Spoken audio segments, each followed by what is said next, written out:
नमस्कार साथियों, स्वागत करते हैं आप सभी का यूपीएससी नेट जीके प्लेटफॉर्म पर। आज हम यहाँ पर यूपी पीसीएस प्रीलिम्स को ध्यान में रखते हुए टेस्ट सीरीज को लगा रहे हैं। आज की टेस्ट सीरीज जीएस वर्ल्ड की लगने वाली है, जिसमें हम मॉडर्न हिस्ट्री आधुनिक इतिहास के प्रश्नों की बात करेंगे, जो कि बहुत ही ज्यादा महत्वपूर्ण है। पिछली वीडियो में हमने एंशिएंट हिस्ट्री और मिडिवल हिस्ट्री की बात की थी। आज की वीडियो में हम मॉडर्न हिस्ट्री की बात करेंगे। हिंदी और इंग्लिश दोनों माध्यमों में रहने वाली है, आप अपने अकॉर्डिंग इसको देख सकते हो। चलिए शुरुआत कर लेते हैं पहले क्वेश्चन से। पहला क्वेश्चन की बात की जाएगी, नीचे दिए गए अभिकथन और कारण है, इनमें से कौन सा ऑप्शन सही है। जैसे कथन ए कहता है कि भारत में फ्रांसीसी फैक्ट्री की स्थापना पांडुचेरी में की गई थी। क्या कहता है कि भारत में फ्रांसीसी फैक्ट्री की स्थापना पांडुचेरी में की गई है। बिल्कुल बात ठीक है, और इसकी कंपनी की स्थापना 1664 में की गई थी। दूसरा कथन कहता है कारण कि फ्रांसीसी स्टेट कंपनी की स्थापना 1664 में की गई थी। तो आपके ऑप्शन कहेंगे कारण भी सही है, कथन भी सही है, ए आर दोनों सही है, परंतु उसकी व्याख्या नहीं कर रहा है, तो हम कहेंगे बी ऑप्शन करेक्ट है। अगर व्याख्या कर पा रहा होता तब आप जो है आप ए ऑप्शन पे टिक लगाते, अदरवाइज कहेंगे कथन दोनों सही है। फ्रांसीसी ईस्ट इंडिया कंपनी की स्थापना 1664 में की गई थी और इन्होंने अपनी पहली फैक्ट्री पांडुचेरी में स्थापित की थी। ठीक है, चलिए नेक्स्ट क्वेश्चन की बात की जा रही है। एक तरफ सूची 1 में घटना है, सूची 2 में वर्ष है, कौन सी घटना किस वर्ष घटित की गई है।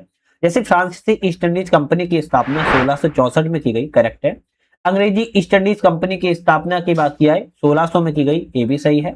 इलाहाबाद की प्रथम संधि की बात किया है 1765 में की गई थी, ये भी करेक्ट है। और बक्सर का युद्ध 1764 में हुआ, ये भी करेक्ट है।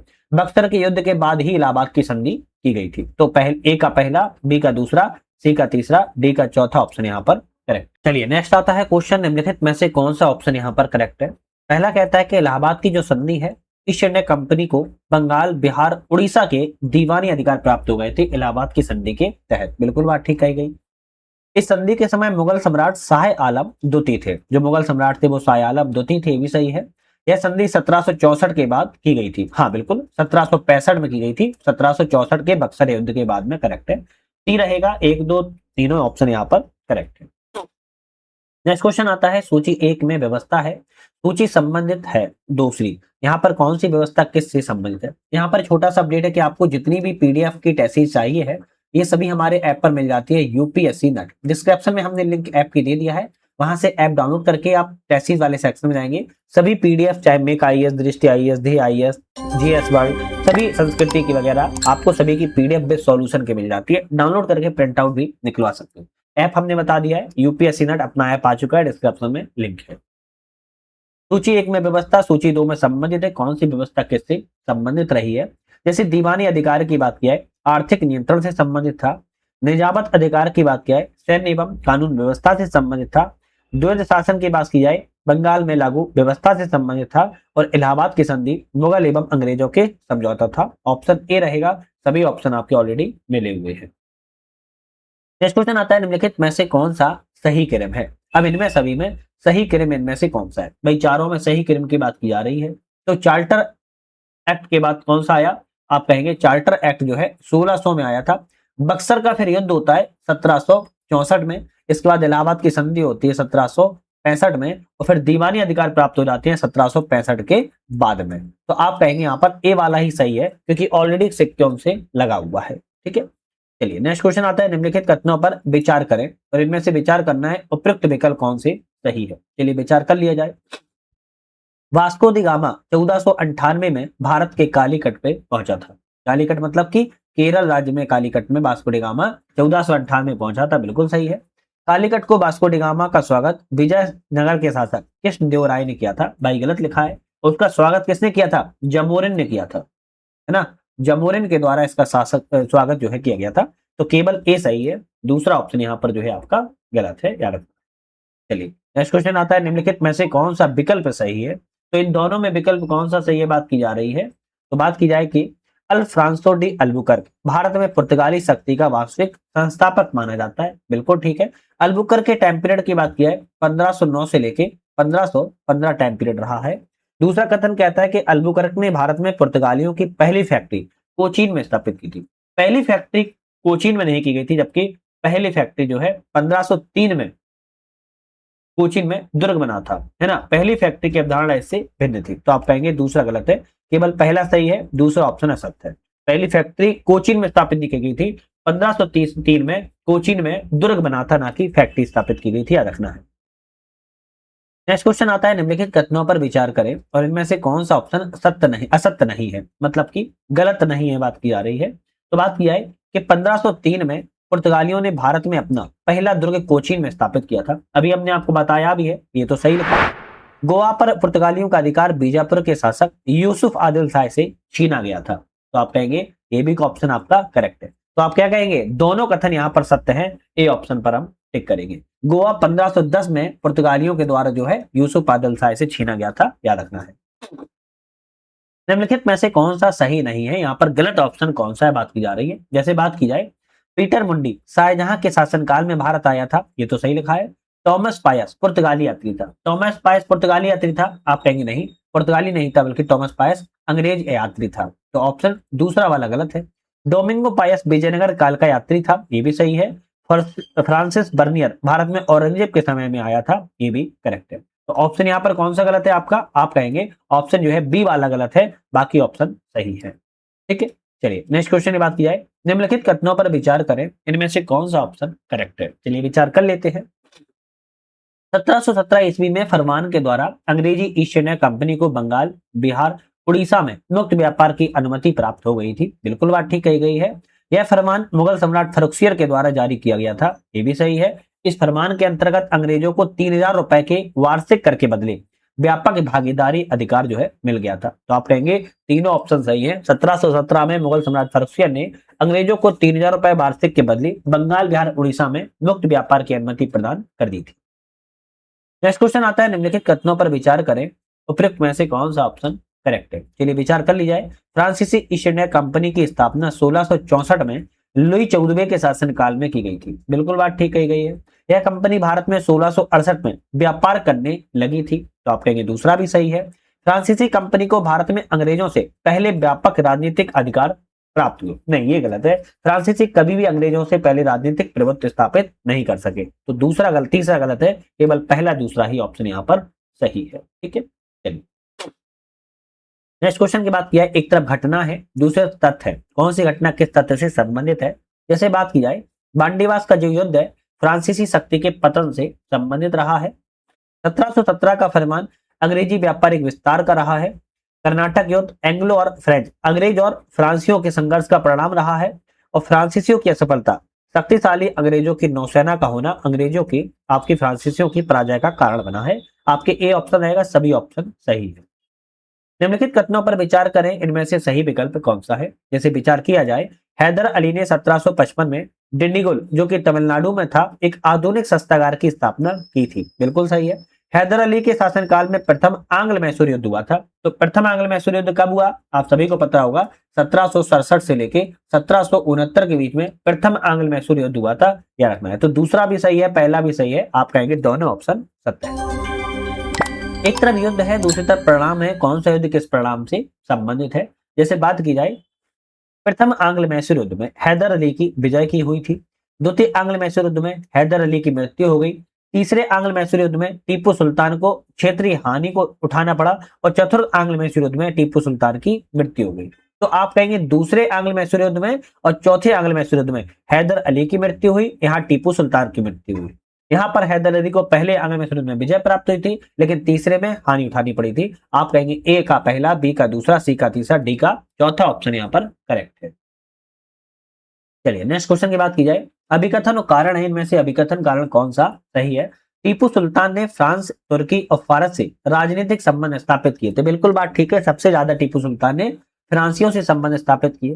कारण था कि भारत में अंग्रेजी शक्ति को रोकने के लिए अंतरराष्ट्रीय समर्थन यह चाहता था। तो कारण भी सही है, कथन भी सही है, तो आप कहेंगे ए आर दोनों सही है, आर ए की व्याख्या भी सही कर रहा है। निम्नलिखित कथनों पर विचार कीजिए, इनमें से कौन सा ऑप्शन करेक्ट है। जैसे विचार किया जाए, प्लासी के युद्ध के बाद अंग्रेजों ने बंगाल में नवाब का पद जो है बनाए रखा। प्लासी का युद्ध कब हुआ था, 1757 में, बिल्कुल ठीक है। अंग्रेजों ने नवाब को बनाए इसलिए रखा क्योंकि वे प्रत्यक्ष राजनीति प्रशासनिक उत्तरदायित्व नहीं लेना चाहते थे, ये भी करेक्ट है। अंग्रेजों का मुख्य उद्देश्य बंगाल के संसाधन का अधिकतम दोहन करना था, ये भी कहेंगे, क्योंकि शोषण जो है कर सके इसीलिए। तो आप कहेंगे तीनों ऑप्शन यहाँ पर प्लासी का युद्ध जो है आपका 1757 में हुआ था, जिसमें अंग्रेजों ने अपनी नीतियों को अलग तरीके से बनाए रखा था। एक तरफ व्यक्ति है, दूसरी तरफ भूमिका है, किस व्यक्ति की भूमिका किस से संबंधित है? जैसे बात की जाए मीर जाफर, मीर जाफर की भूमिका पहला कठपुतली नवाब था, बिल्कुल ठीक है। मीर कासिम प्रशासनिक सुधारक नवाब था, ये भी सही है। शाह आलम द्वितीय दीवानी अधिकार को प्रदान करने वाला था अंग्रेजों को, ये भी करेक्ट है। रॉबर्ट क्लाइव द्वैध शासन का प्रवर्तक, मतलब कि द्वैध शासन की स्थापना करने वाला था, करेक्ट। तो यहाँ पर सभी ऑप्शन भी आपके सही है। नेक्स्ट आता है कि बंगाल में द्वैध शासन प्रणाली की शुरुआत किसके द्वारा की गई? बंगाल में जो द्वैध शासन प्रणाली थी, इसकी शुरुआत किसके द्वारा की गई? 1765 में दीवानी मिलने के बाद रॉबर्ट क्लाइव ने ही यहाँ पर जो है द्वैध शासन प्रणाली को लागू किया था। तो आप कहेंगे रॉबर्ट क्लाइव के द्वारा की गई थी। नेक्स्ट क्वेश्चन आता है, निम्नलिखित कथनों पर विचार करें, सही उत्तर यहाँ पर कौन सा है? जैसे विचार किया जाए, सही ऑप्शन कौन सा है? रणजीत सिंह सिख राज्य के अंतिम शक्तिशाली शासक थे, बिल्कुल बात ठीक है। इनकी मृत्यु के बाद पंजाब उत्तराधिकार संकट उत्पन्न हो गया था, ये भी सही है। फिर इसके बाद आता है कि रणजीत सिंह के शासन के अंग्रेजों को सतलुज नदी के पार हस्तक्षेप की अनुमति नहीं थी। तो आपका ऑप्शन तीसरा भी करेक्ट है। अब याद रखना है 1839 से समय से ही पंजाब में उत्तराधिकार के लिए संघर्ष जो है छिड़ गया था, ठीक है। तो ऑप्शन यहाँ पर तीनों ऑप्शन करेक्ट है। नेक्स्ट क्वेश्चन आता है, निम्नलिखित कथनों पर विचार करें, इनमें से कौन सा ऑप्शन करेक्ट है? जैसे विचार किया जाए, स्थायी बंदोबस्त की शुरुआत 1793 ईस्वी में लॉर्ड कॉर्नवालिस के द्वारा की गई थी, बिल्कुल बात ठीक है। 1793 में लॉर्ड कॉर्नवालिस ने स्थायी परमानेंट सेटलमेंट की शुरुआत की। इस व्यवस्था में जमींदारों को भूमि का वास्तविक स्वामी बना दिया गया था, ये भी सही है। इसका व्यवस्था थी कि उल्टे सरकार की आय को स्थायी करना। तो आप कहेंगे तीनों ऑप्शन करेक्ट है, सी वाले पे हम टिक करेंगे। चलिए नेक्स्ट क्वेश्चन बात कर लेंगे। नेक्स्ट क्वेश्चन, सूची 1 में संधि है, सूची 2 में वर्ष है। कौन सी संधि किस वर्ष से संबंधित है बात की जाएगी। जैसे बात की जाए इलाहाबाद की संधि, इलाहाबाद की संधि 1765 में की गई थी। मद्रास की संधि की अगर बात की जाए तो मद्रास की संधि 1769 में की गई, 1769 में। सालवाई की संधि 1782 में की गई और पुणे की संधि 1817 में की गई थी। ऑप्शन ए वाला सही हो जाएगा, ए का दूसरा, बी का पहला, सी का तीसरा और डी का चौथा ऑप्शन यहाँ पर आपका करेक्ट है, ठीक है। चलिए नेक्स्ट क्वेश्चन की बात की जाएगी, निम्नलिखित में से कौन सा कथन सत्य नहीं है? अब सत्य नहीं है मतलब कि कौन सा कथन असत्य, गलत ऑप्शन यहाँ पर कौन सा है? जगत सेठ बंगाल का प्रमुख साहूकार था, बिल्कुल ठीक है। जगत सेठ ने प्लासी के युद्ध में अंग्रेजों का समर्थन किया था, ये भी सही है। जगत सेठ को मुगल सम्राट के द्वारा जगत सेठ की उपाधि प्रदान की गई थी। अब देखो ये क्वेश्चन आपके एग्जाम में आ सकता है, ये भी सही है। और जगत सेठ ने मीर कासिम का समर्थन किया था, नहीं, जगत सेठ के द्वारा ये जो है किसका, मीर कासिम का समर्थन नहीं किया गया था, जबकि अंग्रेज विरोधी था। मीर कासिम अंग्रेज विरोधी था, लेकिन जगत सेठ जो है मीर कासिम के विरोध में था, तो ना कि समर्थन में था। तो आप कहेंगे जगत सेठ विरोधी था। तो डी ऑप्शन यहाँ पर गलत है। निम्नलिखित पैसे विचार करें, कौन सा ऑप्शन करेक्ट है? तो विचार कर लेते हैं कौन सा सही है। भारत में अंग्रेजों का सबसे संगठित और दीर्घकालिक जो विरोध है वो मराठों ने किया हुआ है, बिल्कुल सही है। तृतीय आंग्ल मराठा युद्ध के बाद पेशवा शाही समाप्त हो गई थी, ये भी सही है। पेशवा बाजीराव द्वितीय को कानपुर के पास बिठूर में पेंशन दी गई है, तो आप कहेंगे ये भी करेक्ट है। तो आप कहेंगे सी रहेगा, 1 2 3 तीनों ऑप्शन सही है। नेक्स्ट क्वेश्चन आता है, निम्नलिखित कथनों पर विचार करें, सही विकल्प इनमें से कौन सा है? जैसे विचार किया जाए, 1817 की पुणे की संधि से मराठा संघ पूरी तरह से समाप्त हो गया था, बिल्कुल बात ठीक है कि 1817 में जो पुणे की संधि की गई, मराठा संघ छितर बितर समाप्त हो गया था। तृतीय आंग्ल मराठा युद्ध के बाद भारत में अंग्रेजी सर्वोच्चता स्थापित जो है हो गई थी, ये भी करेक्ट है। तो दोनों ऑप्शन यहाँ पर आपके सही है। नेक्स्ट क्वेश्चन आता है, अंग्रेजों ने बाजीराव द्वितीय को पेंशन इसलिए दी, क्यों दी? क्योंकि पेशवा शाही को शांतिपूर्वक समाप्त करना चाहते थे, इसलिए अंग्रेजों के द्वारा बाजीराव द्वितीय को पेंशन जो है दी गई थी। और पेंशन एक राजनीतिक हथियार भी था। निम्नलिखित में से कौन सा सही नहीं, मतलब इनमें से कौन सा गलत है? लाल डलहौजी ने भारत में विलय की नीति को व्यवस्थित रूप से लागू किया, बिल्कुल सही है। सिक्किम का विलय जो है आप कहेंगे 1848 में लाल डलहौजी के समय में किया गया था, ये भी सही है।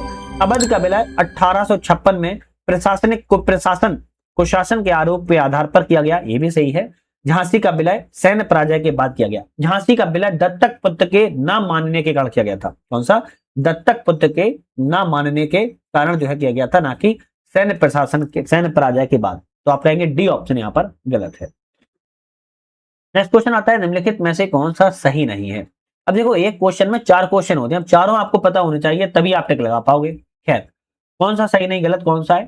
सहायक संधि प्रणाली लॉर्ड वेलेजली से संबंधित है, बिल्कुल सही है।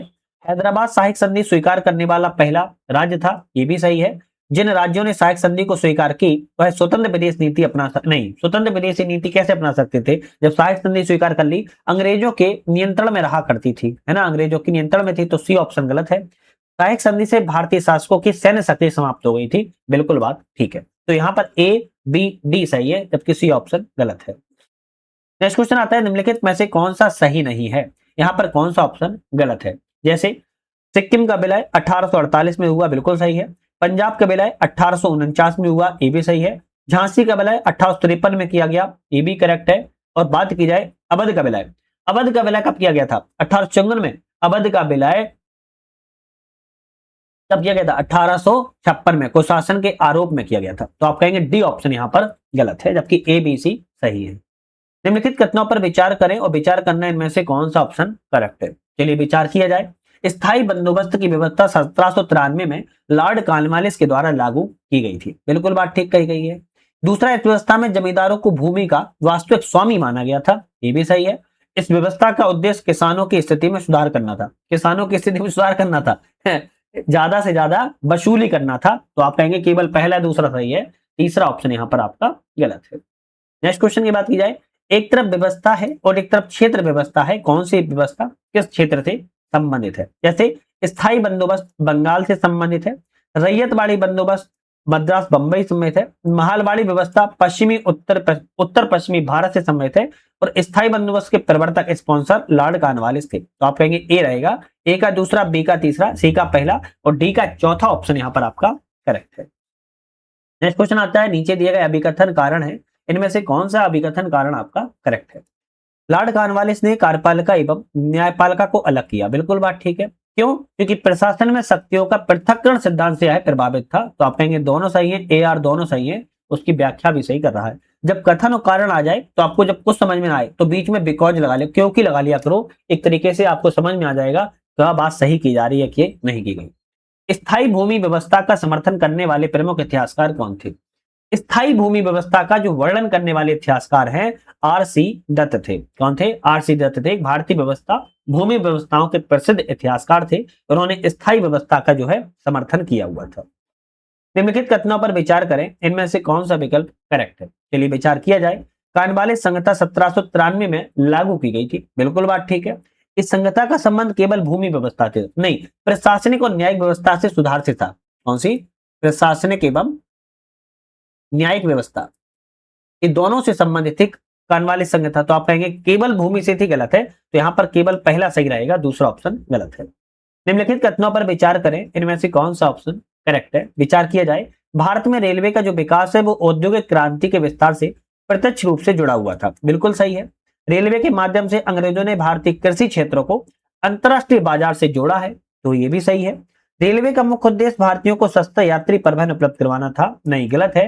रेलवे का मुख्य उद्देश्य अंग्रेजों को सहायता प्रदान करना था। यहां पर कहेंगे पहला दूसरा सही है, जबकि तीसरा ऑप्शन यहां पर गलत है। ठीक है, चलिए नेक्स्ट क्वेश्चन की बात की जाए। निम्नलिखित में से कौन सा सत्य नहीं है? गलत ऑप्शन इनमें से चारों में कौन सा है? भारत में पहला छाप खाना पुर्तगालियों के द्वारा गोवा में स्थापित किया गया था, सही लिखा है। प्रेस का विकास से राष्ट्रीय चेतना के प्रसार में सहायता मिली, ये भी सही है। प्रारंभिक समाज पत्रों का उद्देश्य पूर्णतः ब्रिटिश शासन का समर्थन करना था, नहीं ये गलत है, ऐसा नहीं था। प्रेस ने सामाजिक सुधार आंदोलन का व्यापक मंच प्रदान किया, करेक्ट है। तो यहाँ पर पूछा है कौन सा सही नहीं है, आप कहेंगे सी ऑप्शन सही नहीं है, जबकि A B D option correct है। नीचे दिए गए अभिकथन कारण इनमें से कौन सा अभिकथन कारण सही नहीं है? जैसे दादाभाई नौरोजी ने भारत की आर्थिक दुर्दशा को धन निकास सिद्धांत के माध्यम से समझाया है, बिल्कुल बात ठीक कही गई है। कारण कहता है कि उनके अनुसार भारत की राष्ट्रीय आय का बड़ा भाग बिना किसी प्रतिफल के, बिना किसी लाभ के ब्रिटेन को चला जाता था। तो दादाभाई नौरोजी ने दोनों सिद्धांत दिए थे, आप कहेंगे ए आर दोनों सही है, उसकी व्याख्या भी सही कर रहा है। निम्नलिखित कथनों पर विचार करें, कौन सा ऑप्शन यहाँ पर करेक्ट है? चलिए विचार किया जाए। भारत में प्रथम ट्रेड यूनियन अधिनियम 1926 में पारित किया गया था, बिल्कुल बात ठीक है। दूसरा कहते हैं इस अधिनियम के द्वारा पंजीकृत ट्रेड यूनियनों को वैधानिक मान्यता प्राप्त की गई थी, दूसरा भी सही है। इस अधिनियम का मुख्य उद्देश्य औद्योगिक उत्पादन को बढ़ाना था, ना कि श्रमिकों के अधिकारों की नहीं, श्रमिकों के अधिकारों की बुनकरों से ज्यादातर दयनीय स्थिति को सुधार करना था। तो तीसरा गलत है, केवल पहला दूसरा ही सही है। नेक्स्ट क्वेश्चन आता है, ब्रिटिश शासन एक स्थायी और लगातार बढ़ता हुआ ही विदेशी आक्रमण है। जो धीरे धीरे ही सही मगर पूरे देश को नष्ट कर रहा है, यह भारतीय राष्ट्रवादी किस के द्वारा ये बात वाक्य कही गई थी? तो गोपाल कृष्ण गोखले ने यह बात जो है 1926 भारतीय ट्रेड यूनियन के समय के जो है दौरान कही थी। नेक्स्ट क्वेश्चन, अभिकथन कारण है, इनमें से अभिकथन कारण कौन सा सही है? अभिकथन कहता है कि ब्रिटिश शासन में भारतीय कृषक वर्ग की स्थिति निरंतर कमजोर होती जा रही थी। बिल्कुल बात ठीक कही गई है। कारण है कि ब्रिटिश सरकार ने अधिकतम राजस्व प्राप्त करने के लिए उद्देश्य कठोर भू राजस्व नीतियों को अपनाया था। तो आप कहेंगे कथन कारण दोनों सही है, व्याख्या भी सही है, ए ऑप्शन यहाँ पर करेक्ट हो जाएगा। चलिए नेक्स्ट क्वेश्चन आता है, निम्नलिखित कथनों पर विचार करें, उपयुक्त में से कौन सा सही है? जैसे विचार किया जाए कि 1918 में भारतीय उद्योग आयोग का उद्देश्य भारतीय उद्योगों की स्थिति का अध्ययन करने से संबंधित था। तो 1918 में भारतीय उद्योग आयोग का जो उद्देश्य था भारतीय उद्योगों की स्थिति का अध्ययन करने से संबंधित था। बिल्कुल बात ठीक कही गई है। दूसरा कहता है कि मदन मोहन मालवीय ने आयोग के सदस्य के रूप में यह रिपोर्ट को प्रस्तुत किया था। तो दोनों दूसरा भी सही है। तीसरा कहता है आयोग की सिफारिश औपनिवेशिक औद्योगिक नीति के पूर्णतः विरुद्ध थी। नहीं, पूर्णतः विरुद्ध नहीं थी, कुछ संरक्षण में भी थी, स्वदेशी उद्योग के संरक्षण में भी थी। तो तीसरा गलत है, केवल पहला दूसरा ही सही है। नीचे अभिकथन कारण यहां पर भी आता है, कौन सा सही है जैसे बात की जा रही है। अभिकथन कहता है कि 1857 का विद्रोह केवल असैनिक असंतोष का परिणाम नहीं था। बिल्कुल बात ठीक है, इसमें आपके किसान वर्ग भी मौजूद था। बिल्कुल सही है। कारण कहता है कि ब्रिटिश प्रशासन की नीतियों ने भारतीय समाज के धार्मिक, सामाजिक और राजनीतिक ढांचे को गहराई से प्रभावित किया हुआ था। तो कारण भी सही है, कथन भी सही है, तो ए ऑप्शन कहेंगे। दोनों ऑप्शन यहाँ पर आपके करेक्ट है। नेक्स्ट क्वेश्चन आता है, निम्नलिखित कथनों पर विचार करें और इनमें से कौन सा विकल्प सही है? जैसे बिहार में 1857 के विद्रोह का नेतृत्व जो है कुंवर सिंह के द्वारा किया गया था। बिल्कुल ठीक है। कुंवर सिंह को उनकी बहादुरी और सैन्य नेतृत्व के कारण बिहार का सिंह कहा गया जाता था। ये भी सही है। बिहार का विद्रोह केवल शहरी क्षेत्रों तक नहीं, बिहार का विद्रोह शहरी क्षेत्रों के अलावा ग्रामीण क्षेत्रों में भी रहा है। ग्रामीण क्षेत्रों में भी तो ज्यादा देखने को मिला ही था। तो आप कहेंगे शहरी के साथ साथ ग्रामीण में भी देखने को मिला है। तीसरा गलत है, केवल पहला दूसरा ही सही है। नेक्स्ट क्वेश्चन आता है, निम्नलिखित कथनों पर विचार करें, कौन सा विकल्प सही है? तो विचार किया जाए 1857 के विद्रोह का तात्कालिक कारण जो है चर्बी लगे कारतूसों से संबंधित था। चर्बी वाले कारतूसों से संबंधित रहा है। बिल्कुल बात ठीक है। यह कारण विद्रोह के सामाजिक, आर्थिक और आधारों से पूर्णतः नहीं भाई, सामाजिक आर्थिक कारणों से कैसे असंबंधित था? ये जो है आपके सामाजिक, आर्थिक, राजनीतिक सभी असंतोषों को इसमें देखने को मिल रहा था। तो दूसरा गलत है, केवल पहला वाला ही सही है। निम्नलिखित स्थानों पर 1857 के विद्रोह के प्रारंभ का सही कालक्रम कौन सा है? जैसे बात की जाए मेरठ, दिल्ली, अब का कानपुर, क्या सही है? आप कहेंगे बिल्कुल बात ठीक है, दोनों ही बिल्कुल ठीक है। जैसे मेरठ में 10 में 1857 को विद्रोह किया गया था। अब इसी तरह अगर बात की जाए फिर दिल्ली में हुआ, फिर कानपुर में हुआ। तो पहला ऑप्शन यहां पर आपका करेक्ट है। नेक्स्ट आता है, निम्नलिखित कथनों पर विचार करें, उपयुक्त में से कौन सा विकल्प यहां पर करेक्ट है? जैसे विचार किया जाए लखनऊ में 1857 के विद्रोह का जो नेतृत्व है बेगम हजरत महल के द्वारा किया गया था। बिल्कुल बात ठीक है, लखनऊ में बेगम हजरत महल ने नेतृत्व किया था। अपने पुत्र बिरजिस कादिर को अवध का नवाब घोषित किया था। तो ये भी सही है। इनका पुत्र जो है कौन था? ब्रिजेश कादिर था, जिन्होंने अवध का नवाब घोषित कर दिया था। लखनऊ का विद्रोह केवल सैनिकों तक सीमित नहीं, लखनऊ का जो विद्रोह है नागरिक, ताल्लुकदारों, धार्मिक वर्गों की व्यापक भागीदारी देखने को मिली थी। केवल सैनिक विद्रोह था, यह गलत हो जाएगा। तो पहला दूसरा सही है, जबकि तीसरा ऑप्शन गलत है। नेक्स्ट क्वेश्चन आता है, सूची 1 में नेता है, सूची 2 में विद्रोह के केंद्र, कौन सा नेता किस विद्रोह से संबंधित था? जैसे बात की जाए नाना साहब कानपुर से संबंधित थे। बेगम हजरत महल लखनऊ से संबंधित थी।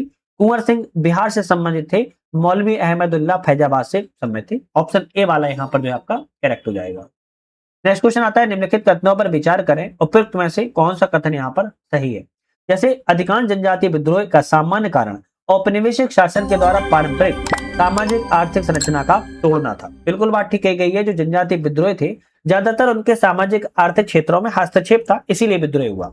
दूसरा है कि जनजातीय क्षेत्रों में बाहरी महाजनों, ठेकेदारों, मिशनरियों का प्रवेश का विद्रोह का प्रमुख कारण भी बना था। तो ये भी सही है। तीसरा है जनजातीय विद्रोह मुक्ता आधुनिक राष्ट्रीय चेतना से प्रेरित भी था। तो तीनों ऑप्शन सही है। तो आप कहेंगे सी ऑप्शन रहेगा, क्योंकि जब आप देखा जाए जनजातीय क्षेत्रों में ज्यादातर खेती के लिए, ज्यादातर भूमि हड़पने के लिए ये सबसे ज्यादा विद्रोह देखने को मिले हैं। नेक्स्ट क्वेश्चन आता है, निम्नलिखित में से कथन कारण, इनमें से कथन कारण कौन सा सही है? कथन ए कहता है कि जनजातीय विद्रोह की तीव्रता 19वीं शताब्दी में अधिक हो गई थी। बिल्कुल बात ठीक कहता है। कारण है कि ब्रिटिश शासन ने वनों को कानूनों और नई भूमि व्यवस्था के माध्यम से जनजातियों के जीवन अधिकार को नष्ट करना प्रारंभ कर दिया था। और इसीलिए ये जो है आपके दोनों ऑप्शन सही हैं और व्याख्या भी सही कर रहा है। नेक्स्ट क्वेश्चन की तरफ बढ़ेंगे। निम्नलिखित में से कौन सा सही नहीं है?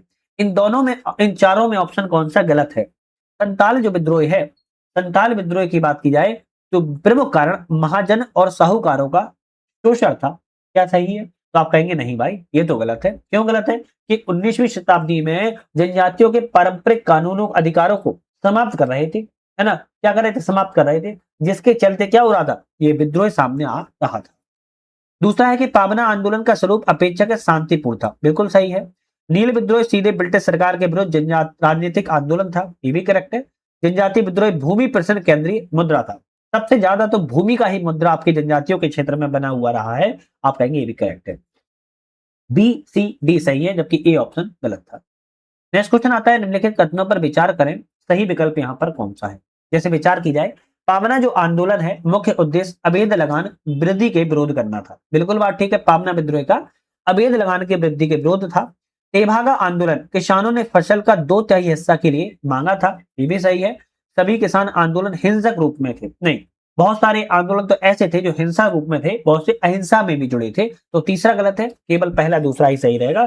सभी किसान आंदोलन हिंसक रूप के नहीं थे। निम्नलिखित में से विचार करें कौन सा ऑप्शन यहाँ पर करेक्ट है? जैसे विचार किया जाए कि नील विद्रोह और पावना किसान आंदोलन दोनों का मूल कारण औपनिवेशिक शासन द्वारा किसानों का आर्थिक शोषण था। बिल्कुल बात ठीक कही गई है। नील विद्रोह में किसानों को नील की खेती के लिए बलपूर्वक बाध्य किया गया था, जबकि पावना आंदोलन में अवैध लगान वृद्धि का विरोध किया गया था। तो दोनों ही आपके आंदोलन सही है।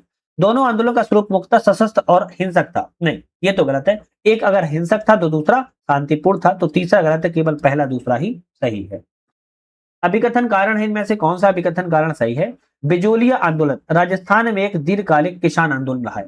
जो बिजोलिया आंदोलन था एक किसान आंदोलन था और यह राजस्थान से संबंधित रहा है। करेक्ट है। कारण कहता है कि बिजोलिया क्षेत्र में किसानों पर अत्यधिक लगान, बेगार और सामाजिक बंधनों का बोझ बना हुआ था। तो ये भी सही है। तो कथन कारण सही है, ये आर दोनों सही है और आर की व्याख्या भी सही कर रहा है। नेक्स्ट आता है, किसान और जन आंदोलनों का भारतीय राष्ट्रीय आंदोलन के विकास में सबसे बड़ा योगदान क्या था? तो किसानों का और जन आंदोलन का सबसे बड़ा योगदान क्या रहा है? उन्होंने शोषण के विरुद्ध संगठित प्रतिरोध परंपरा को विकसित किया था। ये बी ऑप्शन आपका सबसे ज्यादा किसान और जन आंदोलनों को देखने को मिला था, है ना? एक साथ आकर इन्होंने आंदोलन को छेड़ा था। विधवा पुनर्विवाह आंदोलन और बाल विवाह विरोध पर विचार करें, कौन सा ऑप्शन यहाँ पर करेक्ट है? तो विधवा पुनर्विवाह आंदोलन और बाल विवाह विरोध के बारे में कौन सा सही है? विधवा पुनर्विवाह के वैधानिक समर्थन में ईश्वर चंद्र विद्यासागर की भूमिका बहुत महत्वपूर्ण रही है। बिल्कुल बात ठीक है। दूसरा है कि 1856 में विधवा पुनर्विवाह अधिनियम सीधा उद्देश्य बाल विवाह को समाप्त करना था। नहीं, बाल विवाह को समाप्त करना नहीं था, बल्कि विधवा पुनर्विवाह अधिनियम 1856 में लाया गया था। जो विधवाएं महिलाएं थी उनको विवाह करने की अनुमति प्रदान की गई थी। तो दूसरा तो गलत हो गया। बाल विवाह निषेध से जुड़े प्रारंभिक प्रयास सामाजिक सुधारों के द्वारा किए गए, ना कि औपनिवेशिक सरकार के द्वारा। ये भी सही है। तो पहला तीसरा सही है, जबकि दूसरा ऑप्शन यहाँ पर गलत है। अभिकथन कारण यहाँ पर कौन सा सही है? कथन कहता है कि आर्य समाज ने शुद्धि आंदोलन के माध्यम से धार्मिक पुनर्जागरण का प्रयास किया। बिल्कुल बात ठीक कह रहा है। अब दूसरा कहता है कि आर्य समाज का उद्देश्य वेदों की ओर लौटना और सामाजिक कुरीतियों को समाप्त करना लक्ष्य था। तो कारण और कथन सही है और व्याख्या भी सही कर रहा है। ए ऑप्शन सही हो जाएगा। आर्य समाज की स्थापना की बात किया तो दयानंद सरस्वती के द्वारा की गई थी। दयानंद सरस्वती के द्वारा जो है आर्य समाज की स्थापना की गई थी। 1875 में की गई थी बॉम्बे में। इन्होंने वेदों की ओर लौटो का नारा जो है दिया हुआ था। नेक्स्ट क्वेश्चन आता है, एक तरफ संगठन है, दूसरी तरफ संस्थापक है। कौन सा संगठन किस संस्थापक से संबंधित है? जैसे ब्रह्म समाज की बात की जाए तो आपके राजा राम मोहन राय से संबंधित है। 1828 में ब्रह्म समाज की स्थापना की गई थी। आर्य समाज की स्थापना स्वामी दयानंद सरस्वती ने 1875 में की थी, रखना है। सत्यशोधक समाज की स्थापना ज्योतिबा फूले के द्वारा की गई थी और देव समाज की स्थापना शिव नारायण अग्निहोत्री के द्वारा की गई थी। तो ऑप्शन ए वाला कहेंगे, ए का पहला, बी का दूसरा, सी का तीसरा, डी का ऑप्शन, सभी ऑप्शन करेक्ट है। निम्नलिखित में से कौन सा सही नहीं है? अब इनमें से कौन सा गलत है बात की जा रही है। जैसे बात की जाए कि आर्य समाज ने वैदिक शिक्षा को पुनर्जीवित करने का प्रयास किया। बिल्कुल बात ठीक है। सत्यशोधक समाज का उद्देश्य शूद्रों और अति शूद्रों का सामाजिक उत्थान करना था। ये भी करेक्ट है। देव समाज ने जाति व्यवस्था को मजबूत करने का समर्थन किया। नहीं, देव समाज ने जाति व्यवस्था को मजबूत करने का समर्थन नहीं किया था, बल्कि सामाजिक और धार्मिक सुधार संबंधित था। तो आप कहेंगे तीसरा गलत है। ब्रह्म समाज ने आधुनिक शिक्षा और महिलाओं का समर्थन किया हुआ है, ये भी करेक्ट है। तो ए, बी और डी सही है, जबकि सी ऑप्शन आपका यहाँ पर गलत था।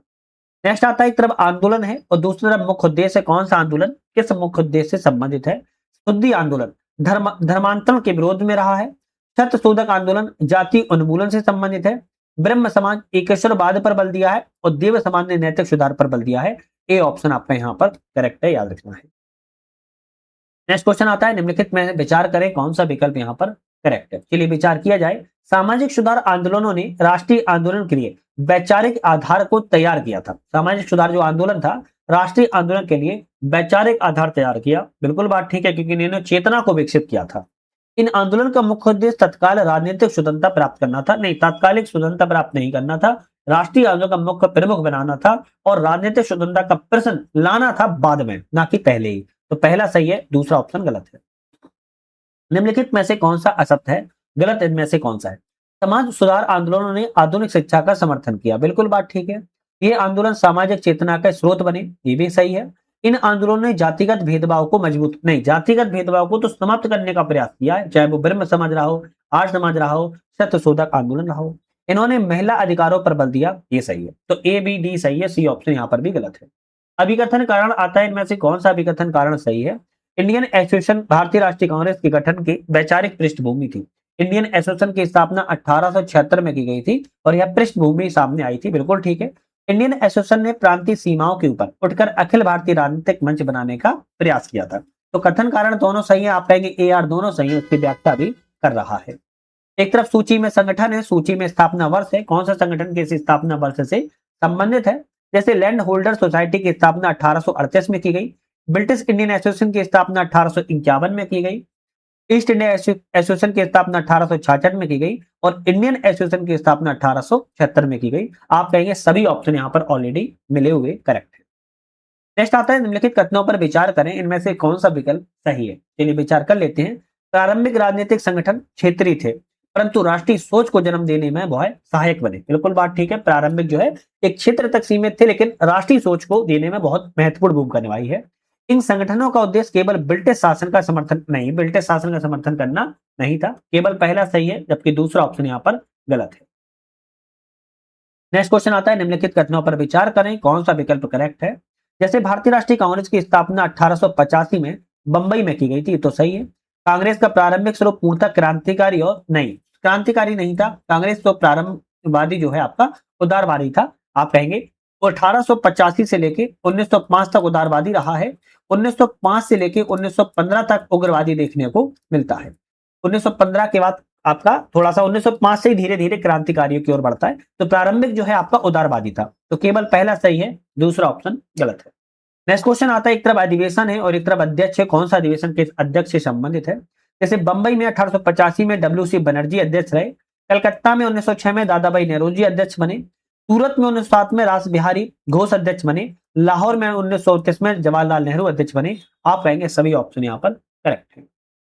नीचे दिए गए अभिकथन कारण है, कौन सा सही है? 1906 के कलकत्ता अधिवेशन में कांग्रेस ने स्वदेशी और बहिष्कार को अपने कार्यक्रम में सम्मिलित किया था। बिल्कुल करेक्ट है। 1905 में क्या हुआ था? बंगाल का विभाजन। कारण है 1905 में बंगाल विभाजन ने राष्ट्रवादी आंदोलन को जन आधारित स्वरूप प्रदान किया था। तो यहाँ पर ए आर दोनों सही है, उसकी व्याख्या भी सही कर रहा है। नेक्स्ट क्वेश्चन आता है, निम्नलिखित कथनों में से कौन सा सही नहीं है? गलत ऑप्शन इनमें से कौन सा है? सूरत अधिवेशन 1907 में कांग्रेस का विभाजन हुआ था। उदारवादी और उग्रवादी दो गुटों में सूरत का कांग्रेस का अधिवेशन हो गया था। बिल्कुल ठीक है। गोपाल कृष्ण गोखले उग्रवादी राष्ट्रीय विचारधारा के प्रमुख प्रवक्ता थे। नहीं, ये गोपाल कृष्ण गोखले जो थे वो उदारवादी से संबंधित थे, ना कि उग्रवादी से। तो गलत हो गया। बाल गंगाधर तिलक ने गणपति और शिवाजी उत्सवों को राष्ट्रीय चेतना बढ़ाने का प्रयास किया। सही है। उग्र राष्ट्रवादियों ने प्रार्थना और याचना राजनीति का विरोध किया था। ये भी करेक्ट है। तो ए, सी, डी सही है, जबकि बी ऑप्शन आपका यहाँ पर गलत है। नेक्स्ट क्वेश्चन आता है, नीचे दिए गए अभिकथन कारण इनमें से कौन सा सही है? ये कहता है कि बाल गंगाधर तिलक को ब्रिटिश सरकार ने भारतीय अशांति का जनक कहा है। बिल्कुल बात ठीक कही गई है। कारण है कि तिलक ने धार्मिक प्रतीकों का प्रयोग करके जनता को राजनीतिक रूप से संगठित करने का प्रयास किया था। तो आप कहेंगे दोनों ऑप्शन यहाँ पर सही है। 1907 का सूरत अधिवेशन भारतीय राष्ट्रीय कांग्रेस के लिए क्यों महत्वपूर्ण मोड़ हो गया था? तो आप कहेंगे कांग्रेस का जो संगठनात्मक विभाजन है वह देखने को मिला था। उदारवादी और उग्रवादी दोनों गुटों में जो है अलग अलग बट गया था। फिर जाके 1916 में लखनऊ समझौते के तहत दोनों गुट एक हुए थे। 1907 में विभाजन हुआ, 1916 में जो है आपका एक हुए थे, तो इसलिए महत्वपूर्ण है। निम्नलिखित कथनों पर विचार कीजिए, इनमें से कौन सा विकल्प करेक्ट है? स्वदेशी आंदोलन का प्रभाव बंगाल के किसानों में अत्यंत व्यापक रहा है, बिल्कुल बात ठीक है। स्वदेशी आंदोलन के दौरान मुस्लिम समुदाय सर्वत्र समान और संगठित नहीं, सर्वत्र समान और संगठित नहीं था, कुछ अलग थलग भी बने हुए थे, तो केवल पहला सही है, दूसरा गलत है। स्वदेशी आंदोलनों को भारतीय राष्ट्रीय कांग्रेस के कार्यक्रम में औपचारिक रूप से कब अपनाया गया है? स्वदेशी आंदोलन को राष्ट्रीय आंदोलन में बात की जा रही है तो कलकत्ता के अधिवेशन 1906 में अपनाया गया था। बी ऑप्शन आपका यहाँ पर करेक्ट है।